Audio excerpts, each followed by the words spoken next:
सध्या मी उभा आहे हिंगोली लोकसभेमधील उमरखेड तालुक्यामध्ये आणि या ठिकाणी काही बांधव आहेत त्यांच्यासोबत आपण चर्चा करूया। या हिंगोली लोकसभेमध्ये आपण बघितलं तर आता दोन उमेदवार जे महाविकास आघाडीकडून नागेश पाटील आष्टीकर आहेत आणि बाबूराव कदम आहेत। तुम्ही मराठा आरक्षणाचा मुद्दा मांडला तर कोणाकोण अपेक्षा आहे आपल्याला? आम्हाला अपेक्षा कारण की या महाविकास आघाडीकडून मागील 2019च्या विधानसभेच्या याच्यामध्ये मराठा आरक्षणाचा मुद्दा संमत झालेला नाही आणि यावर्षी पण आम्ही मुंबईपर्यंत गेलो। त्या मुंबईपर्यंत जाऊनसुद्धा आम्हाला फक्त मुख्यमंत्र्यांनी आश्वासन दिलं की आरक्षण देऊ म्हणून सन्या आणि माननीय जरांगे पाटील यांना विश्वासघात या मुख्यमंत्र्यांनी केला।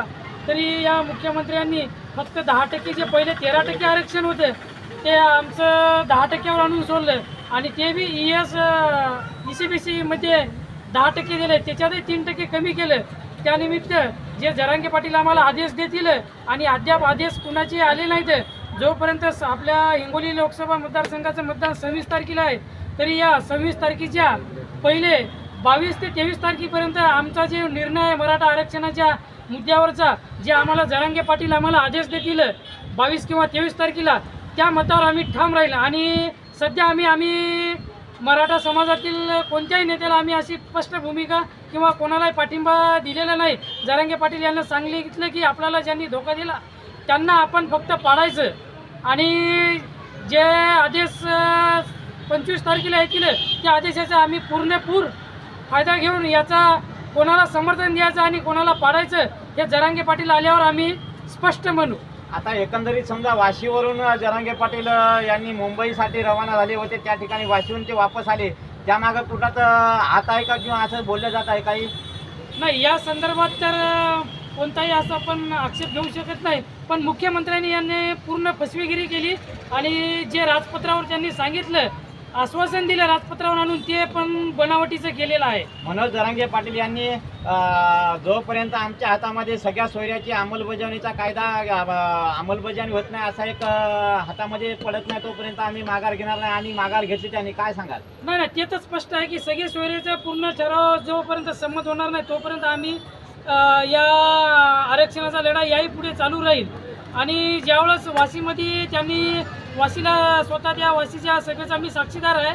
आम्ही स्वतः उमरखेडमधून जवळपास 2-2.5 हजार पब्लिक गेली होती या उमरखेडमधून सन्या वाशीला, तरी आम्हाला मुंबईमध्ये जाऊ दिलं नाही। तिथेच आम्हाला वाशीमध्ये अडवून सन्या आम्हाला फक्त आश्वासन दिलं। आश्वासन देऊन सन्या मराठा आरक्षण देऊ ही छत्रपतीची शपथ घेऊन त्यांनी सांगितलेलं आहे।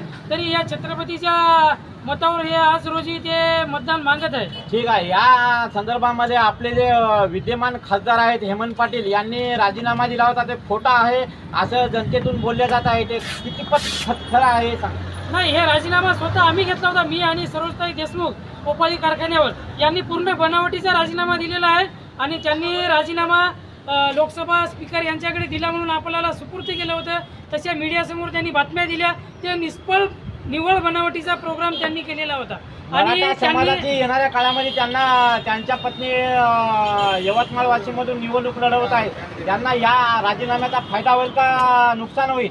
नाही, हे तर बिलकुल त्यांना नुकसान होईल, कारण त्यांनी पूर्ण बनावट केलेलं आहे आणि त्यांची हिंमत त्यांना वाटलं की हेमंत पाटलाला की आपण या हिंगोली लोकसभा मतदारसंघामध्ये आपण येऊ शकत नाही, त्यामुळं त्यांनी माघार घेऊन सन्या बाबूराव पाटील यांना तिकीट दिलं आणि त्यांच्या पत्नी या ठिकाणी बाबूराव कदम यांना त्यांच्या सहानुभूतीचा फायदा होईल का नुकसान होईल हे थोडक्यात सांगा। त्या संदर्भात हे जनता ठरवेल, त्यामुळं हे आपण काही सांगू शकत नाही। जो येणाऱ्या 26 तारखेलाच आपण पाहू आणि आमचे जरांगे पाटील काय आदेश देतील एकंदरीत स्पष्ट भूमिका आम्ही नंतर सांगू। आम्ही एकंदरीत या तालुक्याचा विकास पाहिला आपण, रस्ते नाहीत, एक मतदारामधून चर्चा आहे रस्ते नाहीत, विकास कामं कुठे थांबली आहेत, खंडणीखोर नेते झाले, याबद्दल तुम्ही काय सांगाल? नाही, या विकास कामाच्या बद्दल तर निव्वळ 2 नंबरचे कामं सुरू झालेले आहेत आणि कोणत्याही राजकीय नेत्यांनी आजपर्यंत कोणताही उमरखेडचा हिंगोली लोकसभा मतदारसंघातून उमरखेड विधानसभेचा कोणताही विकास झालेला नाही। हे होते आपले उमरखेड तालुक्यातील एक मतदार बांधव आणि त्यांच्या प्रतिक्रिया आपण मराठा आरक्षणासंदर्भामध्ये त्यांनी अशी रोखठोक भूमिका मांडली आहे। शिवाजी देवसरकर, स्टार 9